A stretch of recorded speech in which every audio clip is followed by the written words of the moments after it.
I was mentally prepared to die. He didn't know what was going to happen next. He was walking around with a time bomb in him. I think she was starting to feel helpless. That was just like a kick in the stomach to her. The doctor made me feel that I'm in a very unhealthy state. Next, two medical mysteries that defied the experts. Calvin Hill is tormented by terrifying episodes of night sweats, high fevers, and terrible back pain. Doctors can't explain why it's happening, but are convinced that dangerous open-heart surgery is his only option. Right or wrong, live or die, I was either going to end it one way or the other. Then, for 20 years, Joanne Catron dealt with the embarrassing results of what she thought was a garden-variety hormone imbalance, until she learns that her mysterious condition could have deadly consequences. The worst fear that I would have was that I was going to die. When illness strikes, we look to doctors to give us answers. But what if they can't? For these unlucky patients, diagnosis is a mystery.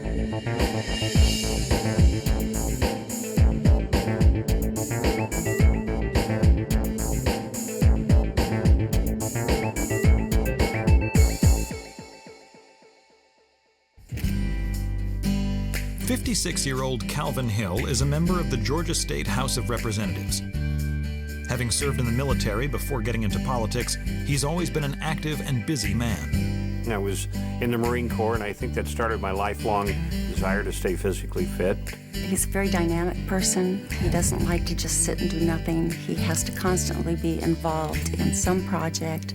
Calvin's a very energetic person, very driven. Nothing could slow him down. But Calvin was forced to slow down briefly in 1990 to have a pacemaker installed. And that was done primarily for an electrical short circuit that sometimes made my heart beat irregular or would stop. The procedure went off without a hitch, and for years Calvin didn't think twice about his health. But then, one spring day over a decade later, that all changed. Spring in Georgia is very messy. And Calvin is a neat freak and was going to pressure wash the driveway and the deck. I must have hit a wasp nest, which was underneath the deck, and a tremendous amount of wasps came out and attacked me by hitting me on my leg. And even though I know better, I took the pressure washer and tried to knock the wasp off my leg. Before he knows what's happening, 3,000 pounds per square inch of pressurized water rip into Calvin's flesh, virtually sanding off several layers of skin. I was amazed at the severity of what the pressure washer did. I mean, it literally looked like it just took the skin right off the bottom of his calf, and you could see, like flesh. I really didn't even consider going to the doctor myself. I felt that it was something that I could clean up with a little bit of alcohol and hydrogen peroxide, and it would heal up in a few days. Calvin's prediction is right. After a few weeks, all that remains of the accident is a small scab on his leg. But a month later, as he and his wife prepare for a 10-day vacation to Belize, Calvin starts feeling strange. I began to start having the sweats. I felt nauseated. My back would hurt particularly, flu-like symptoms. I said, well, we can postpone the trip. We don't need to go. He insisted that he was okay. It's just a bug. It'll be gone. Calvin and Cheryl decide to go ahead with their trip. But during the flight to Belize, he takes a turn for the worse. I was beginning to run a temperature, started sweating, and was feeling very, very bad. Started having a pain, particularly in my lower back.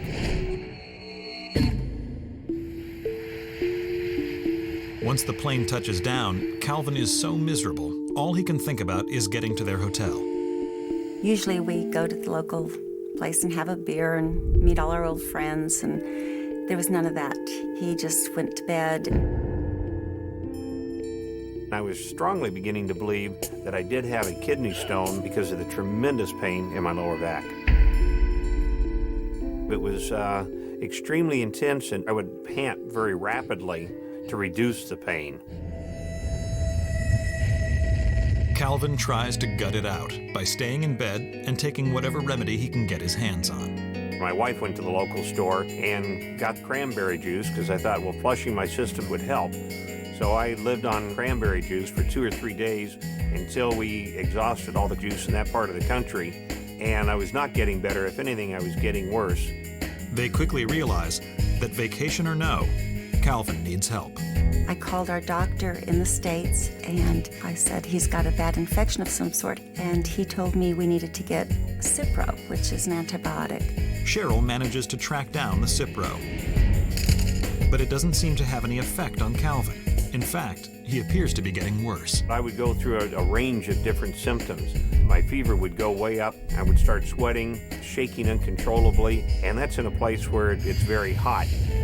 I was getting quite concerned that I had something much more than the flu. And a few days later, another frightening symptom develops. I started coughing blood after about a week of being sick like this. I called my doctor one more time and told him about that, and he said to see him as soon as I got back. The day after he returns, Calvin heads to his doctor's office, hoping for some relief. He took some tests, sent me in for an x-ray, came back and said, I have pneumonia. That's why you're coughing up blood, and immediately put me on strong antibiotics to knock it out of my system. Calvin takes the 4-day course of intravenous antibiotics, certain that this should take care of the problem. I made a return visit to my doctor, who took another x-ray, and he was a little puzzled because my lungs did not clear up. So he immediately referred me to a pulmonologist in our area. The pulmonologist said, yes, I had a very severe case of pneumonia and was actually lucky that I had lived through it, and kept me on a high dosage of various antibiotics and treated me over the next month or so. And it seems like the cloudiness in the lungs never totally went away like anticipated. When the doctor would look at his lung x-ray, there was shadows. It was dark in some area, and she attributed that to scar tissue left over from the pneumonia. The scar tissue theory seems to make sense, and over the next few months, Calvin begins feeling better. He figures the episode is behind him. But I thought most everything had gone away. And then that fall, I started having some of the same symptoms. I'd start getting these chills, and then I would break out in the sweats.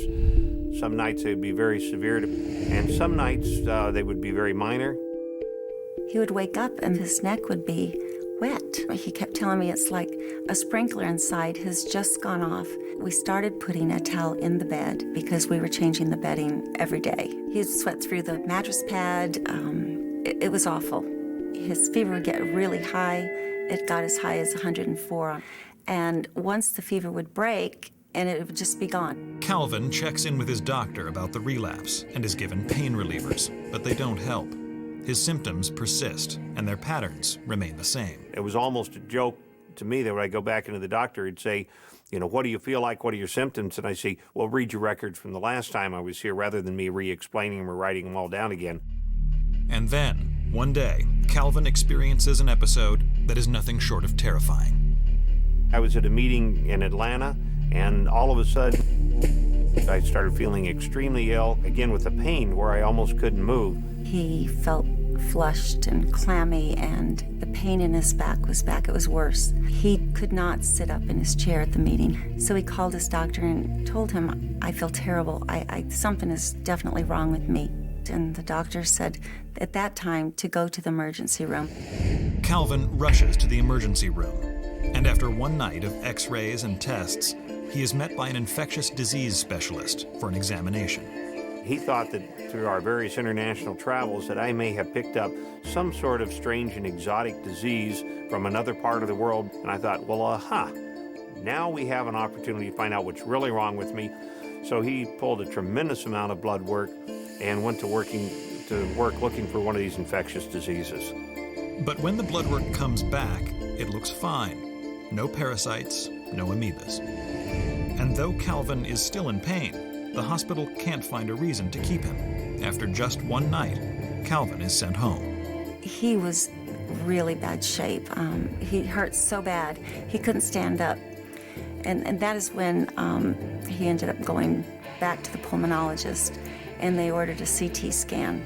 A CT scan provides a more precise picture than the X-rays Calvin has had previously.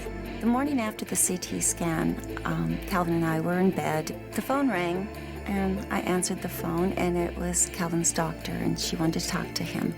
She said, Calvin, get immediately to the hospital, to the emergency room, because you have a pulmonary embolism and you should be hospitalized. I wasn't sure if I was going to live to get to the hospital or not.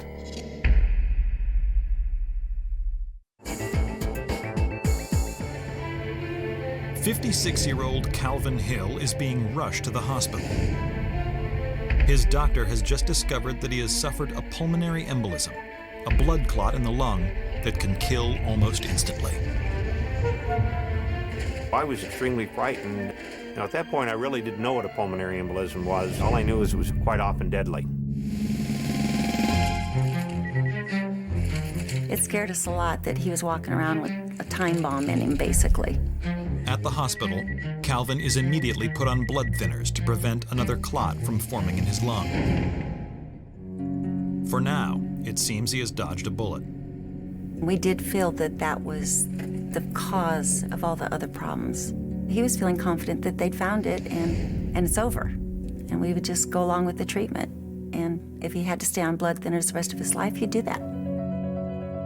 The pulmonary embolism scare is over, but Calvin's symptoms, night sweats, high temperatures, and excruciating back pain continue on and off for months. And then, in October 2004, the bullet he thought he dodged returns when he's brought to his knees by another pulmonary embolism. And this really intensified my fear because I was afraid just one more time I would get a big embolism and that would be it. So I was extremely fearful on how many more I could possibly survive. And it keeps happening. So at the time I was having 4, 5, or 6 pulmonary embolisms, some of them big and some of them fairly minor.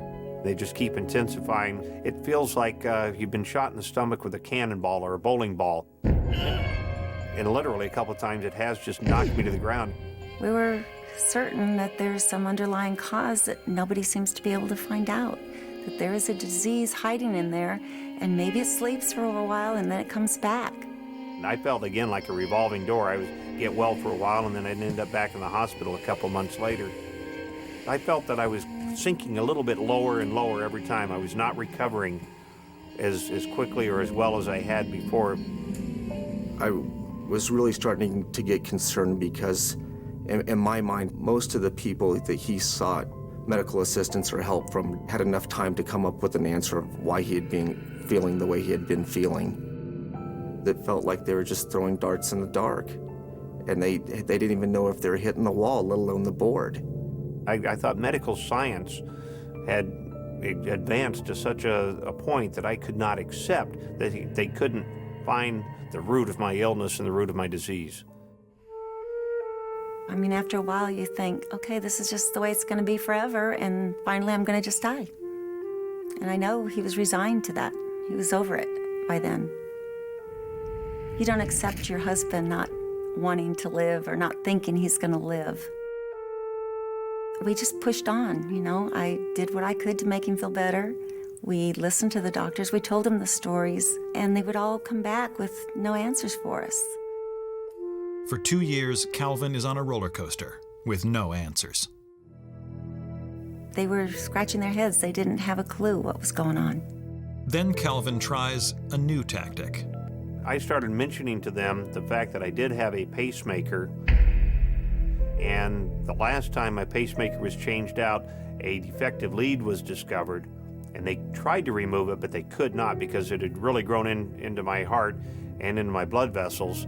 And so instead they just cut it off and capped it at both ends and inserted new leads. Doctors seize on this and suggest that perhaps the defunct pacemaker lead could be causing abnormal growths in Calvin's chest, creating the clots. The next step is to meet with a top cardiologist to see if anything could be done about it. He talked about the possibility of an open heart surgery where they filleted these wires out of my body, go back and put in a new pacemaker. He said it had a tremendous downside. He said it's probably about a 60% chance that I would die on the operating table. Calvin is petrified. His odds of living are worse than a coin flip, but he feels like this is his only chance. Going through the heart surgery seemed like, I guess, my only option, my last option of finding out what was causing these pulmonary embolisms and getting it fixed once and for all, right or wrong, live or die. At least I'm getting it over with. I was either going to end it one way or the other.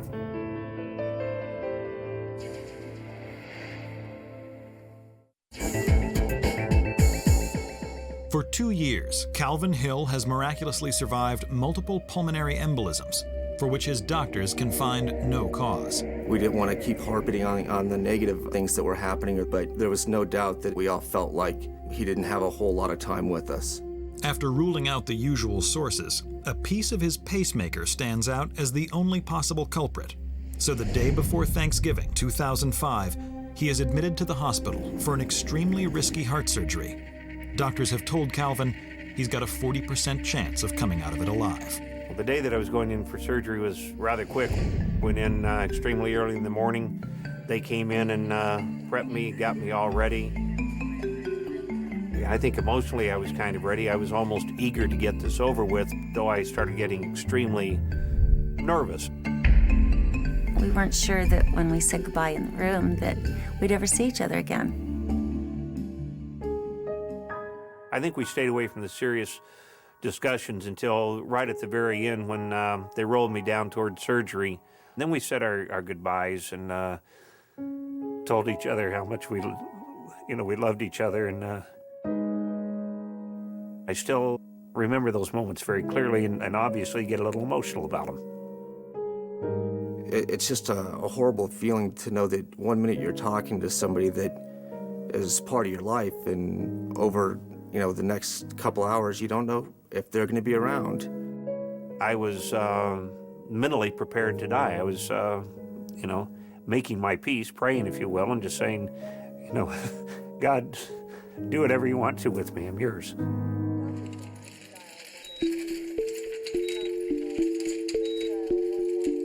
We waited quite a while. I'm not sure, perhaps half hour, 45 minutes. And the surgeon was coming, so they were doing the last-minute preparations. He walked into the room, and I think to everybody's surprise, at that point he said, "Stop. The danger of cutting into your heart is too great. I'd probably kill you." And he says, "I don't want to take that chance. I'd rather call off the surgery and halt it." "Does that mean you want to do it tomorrow?" And he said, "No, I don't think we should do it at all." The feeling I think we had was the climax that never came. It was like we'd built up to this point for so long, and then the surgery didn't happen. You take a deep breath and you think, wow, at least he's here. But again, almost instantly in my mind is, what next? Does he have to live his life like this forever? He didn't know what was going to happen next. He just knew that they weren't going to perform the surgery. Calvin doesn't know where to turn. The next few months are relatively quiet, but then in March of 2006, the terrifying symptoms return, and he fears it's another pulmonary embolism. At his wit's end, Calvin consults another team of cardiologists, but their conclusion only frustrates him more. And they again decided the underlying cause for this PE must be somewhere in my pacemaker. And they said, "Mr. Hill, we know exactly what we need to do to you. We need to cut your heart open and take that thing out of you." Calvin can't believe what he's hearing. The doctors want to open up his chest and remove his pacemaker, the exact same operation that his last doctor aborted because it was too dangerous. And at that point, I think my frustration level just peaked. And I said, "No, you're not. I don't think that's it anymore. I think you're wrong, and I think everybody else is wrong. You're not going to cut into me. You're not going to kill me." I realized that all these different specialists were probably right in what they were finding, but they were not able to find a cause. And there had to be somebody else that could look at all of these tests, somebody we hadn't talked to yet. Calvin reaches his boiling point and is walking a fine line, but he's determined to find the solution. I went to our insurance company and went up as high as I could get and said, "I can't stand this anymore. What I'd like you to do is go to your best doctor or doctors. I don't care if they're in the system or out of the system. Want to find the best doctors in the state of Georgia. I don't care how much it's going to cost. Have them pull all of my records, talk to all of my specialists. I am dying. And see if we can find another cause for this. I need to be fixed. During this period of time, they documented about 6 pulmonary embolisms.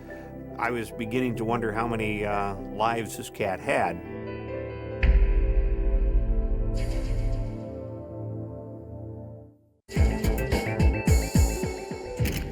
Calvin Hill is fed up. He's spent almost 3 years suffering bizarre symptoms and life-threatening pulmonary problems, only to be bounced from doctor to doctor, getting no real answer. The doctors did not indicate they had any idea what was wrong, and they had no answer for us. After narrowly avoiding a procedure that most likely would have killed him, Calvin demands his insurance company find him a doctor who can get to the bottom of his illness. And in March 2006, Calvin meets with Dr. Rob Schreiner, a pulmonologist. From time to time, I'm asked to see patients who have been ill for a long time and have seen a number of physicians and yet weren't well. Calvin was such a patient. Dr. Schreiner had a very, very good record of exactly what did happen. You know, it was like a fresh set of eyes looking at everything that had happened. And after scouring all of Calvin's records, test results, and x-rays, Dr. Schreiner notices something strange about Calvin's case. In classic pulmonary emboli, you get huge clots. And those kind of large-sized blood clots, or pulmonary emboli, shut off blood supply to the heart and kill you. That's not the type of blood clot that Calvin was having. He was having small blood clots in small arteries of the lung. The picture that was emerging for me was that of a so-called systemic illness, an illness that was affecting tissues and organs all over his body, not just one tissue or one organ. Secondly, I believed it had an inflammatory character. This is a real departure from anything Calvin has heard from doctors in the past. The pattern of Calvin's illness, plus the absence of getting better with medicine designed to treat pulmonary emboli, plus the recognition that I had seen this exact illness in many patients before, all led me to the diagnosis of vasculitis. Vasculitis is an illness in which the immune system attacks the body's own blood vessels. The vessels become inflamed and swollen, causing pain, ruptures, and in some cases, a breakdown in normal organ functions. It affects thousands of Americans each year. Calvin was surviving these repeated episodes of blood clot because he wasn't having pulmonary emboli syndrome. He was having blood clots form in the chest as a result of the vasculitis. While doctors are unsure what exactly triggers vasculitis, in some cases, it has been known to occur after an injury, burn, or infection. At that point, I said, well, you know, doctor, there's one thing I did not tell you. It was a couple months before the first time I had these symptoms that I had this injury to my leg. And for him, it was one of those aha moments where he says, that is probably the trigger. It also becomes clear that the kind of vasculitis Calvin is suffering from is particularly rare and complex. In some patients, there is a blend of 2 or more vasculitis syndromes. And in those patients, we consider them to have this thing called polyangiitis overlap. Poly meaning many, angiitis meaning inflammation of the blood vessels. Dr. Schreiner believes that this complication may help explain why Calvin went undiagnosed for all those years. Calvin saw at least 7 different specialty doctors. I'm not sure that any one of them was thinking about the big picture. They held on tightly to the belief that Calvin had pulmonary emboli, but he was just a particularly unusual case. One thing is for certain, Calvin is extremely lucky that he was diagnosed when he was. I think that if Calvin had continued along the same path and we had not arrived at the one correct diagnosis, Calvin would have had diminishing function of his lungs and other tissues and organs. I think eventually it would have killed him. Dr. Schreiner prescribes Calvin prednisone, a steroid, and cyclophosphamide, an immunosuppressant. These medications are used to calm down his overactive immune system. And I guess it was probably about 6 months later that I realized, hey, I'm feeling pretty good. And all those symptoms seemed to have gone away. Today, Calvin is feeling better and hopeful that he has a long future ahead of him. Calvin did what all of us should do. If we're doing what our doctors are asking and we're undergoing tests, but we aren't getting better, we've got to advocate for ourselves. I think if I hadn't made the final decision to talk to my insurance company and tell them I needed something else, I'm sure I'd probably be dead by now. When Calvin Hill was confronted with the possibility of his own death, he fought back and regained control of his health.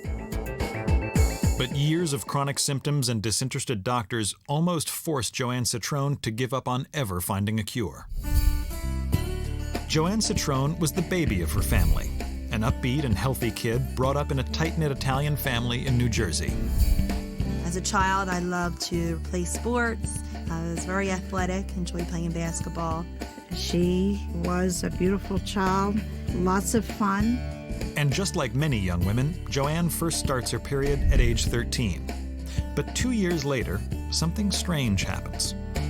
At the age of 15, my menstrual cycle stopped. It was kind of devastating. Everything was going so normal. Why did this stop? At first, I thought, well, this is just temporary. But after quite a lapse of her not getting her period, I knew something wasn't right. And I made the first appointment to our gynecologist. The gynecologist runs a battery of tests and performs a full exam.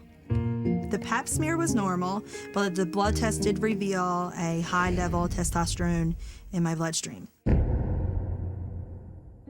Testosterone is a hormone that is responsible for the development of masculine characteristics. Mostly produced in the testes in males, smaller amounts are produced in a woman's ovaries.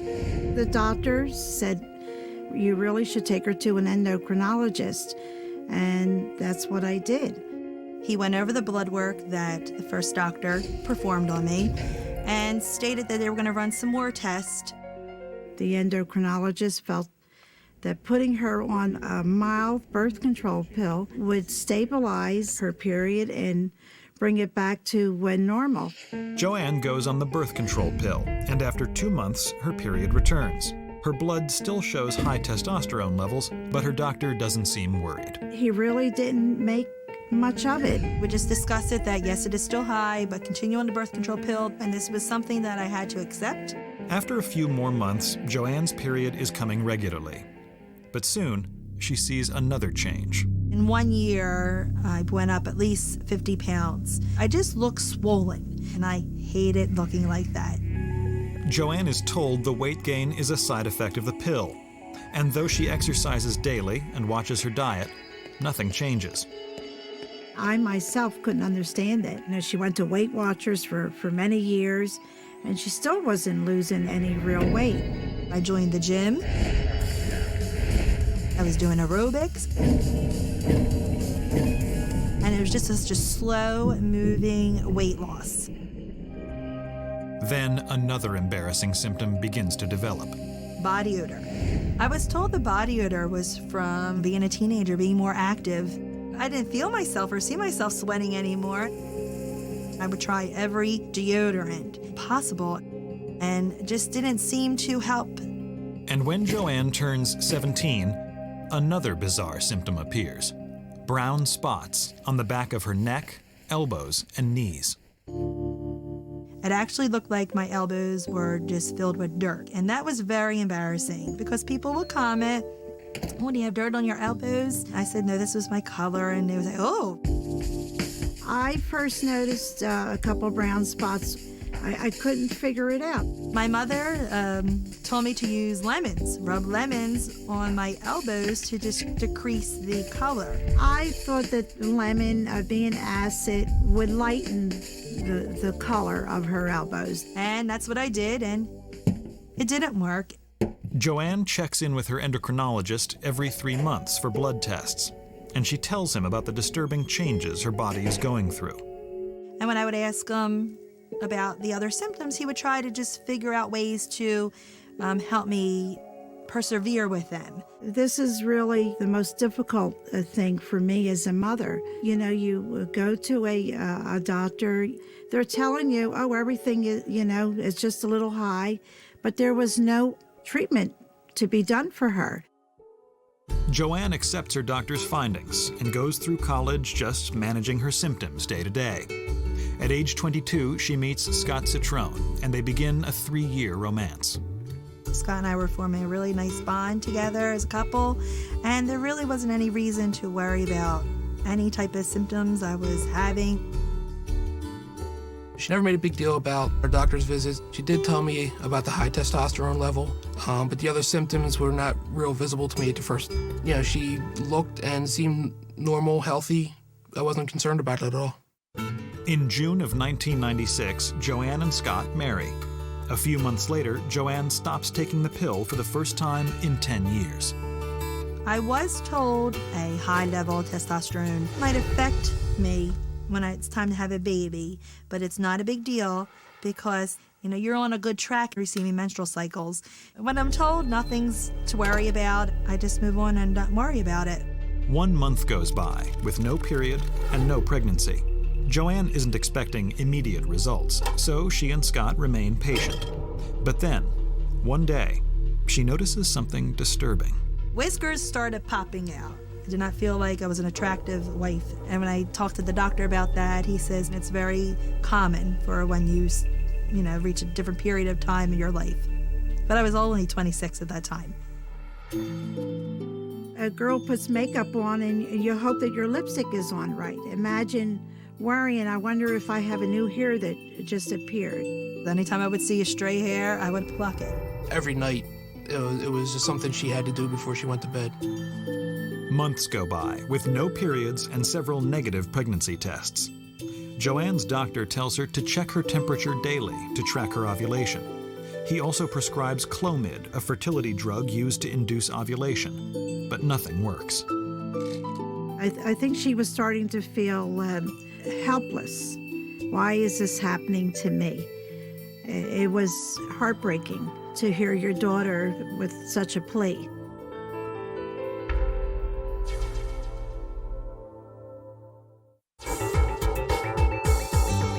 Six-year-old Joanne Catron has been suffering for over 10 years with bizarre and embarrassing symptoms: weight gain, body odor, discolored skin, facial hair. She has also been unable to conceive a child. Her doctors say these are all results of elevated testosterone levels, but are nothing serious to worry about. We had confidence with the doctor's diagnosis, and there wasn't any questioning of why I continually had high testosterone every 3 months of my blood work. So you just move on and live life. Desperate to get pregnant, Joanne continues with her regimen of fertility drugs. But after 3 months and no pregnancy, her doctor delivers some bad news. He told me he couldn't treat me anymore for my infertility if the Clomid wasn't jump-starting. He reached his limits of what he could do for us as a couple trying to conceive a child. I felt really failed by him. Why? After going to a doctor for 10 years, didn't he fix me? It just seemed like he did all he could and he was done. And he just pushed us off onto someone else. But Joanne is determined to have a baby. And of all the symptoms she endures, her infertility is the only one she is not willing to accept. Eventually, she decides to go to a fertility clinic. During consultation, I gave the doctors the full 10-year background of why I was going to the endocrinologist. And I did mention high testosterone to him. There was never even an emphasis on how we're going to handle that. Their emphasis was to produce a baby for us. Never during that time frame was my high testosterone noted, checked, concerned about, nothing. It seemed like it was forgotten about. Over the next few years, Joanne endures 6 artificial inseminations, none of which result in pregnancy. The next step is in vitro fertilization. They were able to retrieve 48 eggs, 30-some were fertilized, they implanted them. 10 days later, we were pregnant, and it was a really good feeling at that point. But their joy over this pregnancy is short-lived. My girlfriend took me out to one of our favorite restaurants. and I feel these twinges, and I started spotting. And immediately we left, so they had to drive me to my aunt's house right up the street. And I had to call Scott, and as I'm calling on the phone, I feel something just drop. I miscarried at my aunt's house. Joanne is crushed. She immediately abandons the fertility treatments and seeks out the opinion of a new OB/GYN in Philadelphia. He looked at all my levels, and he looked at the fact that I did not have a period since 15. He just said that even if I did get pregnant again, it would be a non-viable pregnancy. Give up the fact that you can have a child. The eggs aren't good. You're not going to have a child. Get over it. The doctor confirms that Joanne's eggs are compromised because of her high testosterone levels, but he informs her that non-viable eggs are the least of her problems. Her history of irregular periods puts her at risk for a deadly disease that none of her other doctors, all these years, had ever mentioned. Cancer. That's all I had to hear. That was enough for me to say that we're done. You're going to get back on the pill and you're going to regulate yourself. The doctor really made me feel that I'm in a very unhealthy state. The doctor visit is shocking, but a reality check. They decide to pursue adoption, and Scott urges her to see a new doctor in order to get her testosterone levels under control. Well, I go into the endocrinologist, and he said, Joanne, what other symptoms of polycystic ovarian syndrome have you had? I've never even heard of polycystic ovarian syndrome. What is that? Polycystic ovary syndrome, or PCOS, is a hormonal disorder in which the ovaries overproduce testosterone. While Joanne has known since the beginning that she suffered from an imbalance in her testosterone levels, she'd never actually been given a diagnosis before. The recommended treatment is to go back on the birth control pill. So I did walk out of that office with that diagnosis. I accepted it. I didn't care about anything anymore. I was done with doctors.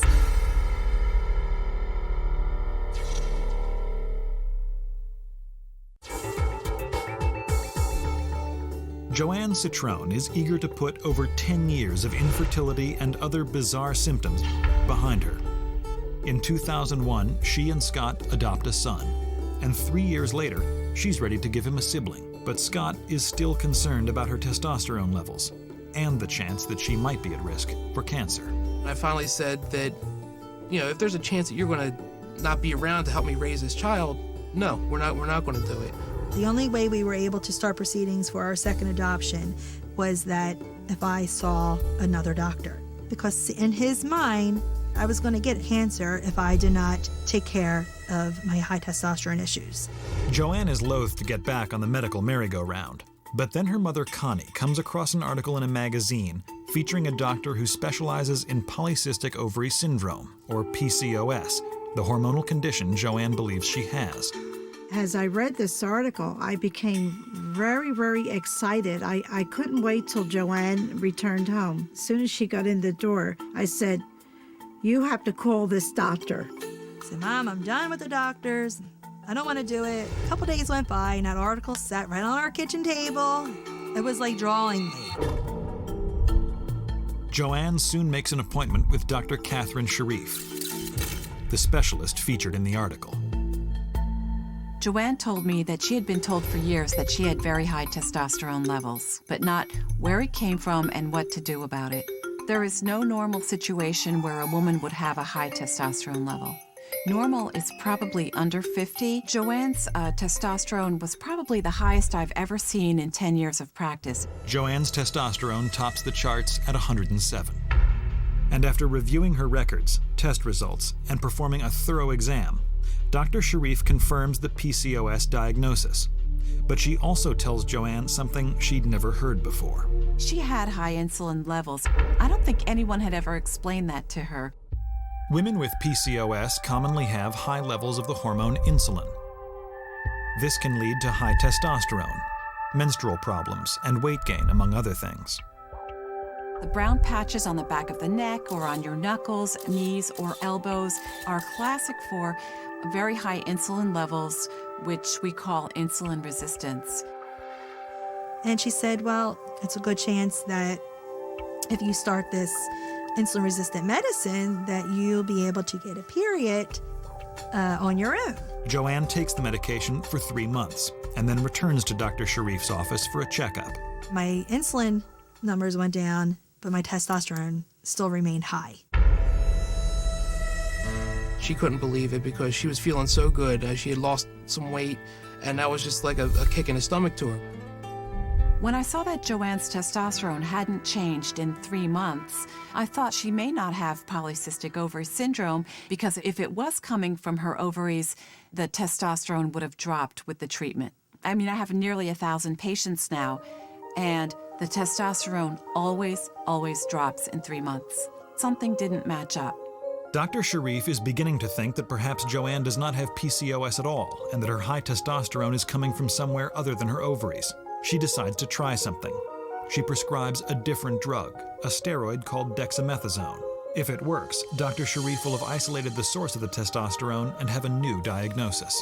After 3 months of taking this tiny dose of steroids, Joanne started to get periods and her testosterone level dropped dramatically. And then I knew exactly what she had. It confirmed the diagnosis of non-classical congenital adrenal hyperplasia. Non-classical congenital adrenal hyperplasia is caused by an enzyme deficiency in the adrenal glands located on top of the kidneys, which secrete the hormones cortisol, aldosterone, and tiny amounts of testosterone. Normally, this enzyme helps to keep hormone production in balance. In Joanne, the enzyme wasn't functioning, which led her adrenal glands to produce more than double the amount of testosterone that she needed. While not as problematic for men, the excess testosterone in a woman can result in body odor, weight gain, facial hair, and in some cases, infertility. It's an amazing feeling to finally have an answer to that underlying question we've been wanting to know for years now. Finally having a diagnosis is a load off both of our minds. But Joanne still wonders why it took her so long to get the right treatment. I think the reason that congenital adrenal hyperplasia goes undetected is, number one, it's very rare, and number two, it's really hard to understand the pathways that lead to it. The critical clue was discovering where the testosterone was coming from and realizing that Joanne did not have the more common PCOS. Polycystic ovary syndrome can be confused with non-classical congenital adrenal hyperplasia. Both women have high levels of testosterone. One is coming from the ovaries and the other is coming from the adrenal glands, but you can't tell that when you look at someone. There's no bad hormones or good hormones. There's only balances of hormones. If you don't have a balance of hormones in your body, you have all kinds of problems. If Joanne had not been diagnosed, her chances of developing diabetes, high blood pressure, and endometrial cancer were high. But now that she's on the proper medication, Joanne's progress has been excellent. Her symptoms are a thing of the past, and it might even be possible for her to conceive in the future. My testosterone reduces every time I go for my blood work. Everything seems to be getting back to normal, and she's energetic, she's happy, she feels healthy again, and it's amazing the difference in her. I feel like I have been rejuvenated with my body. My mind is at ease.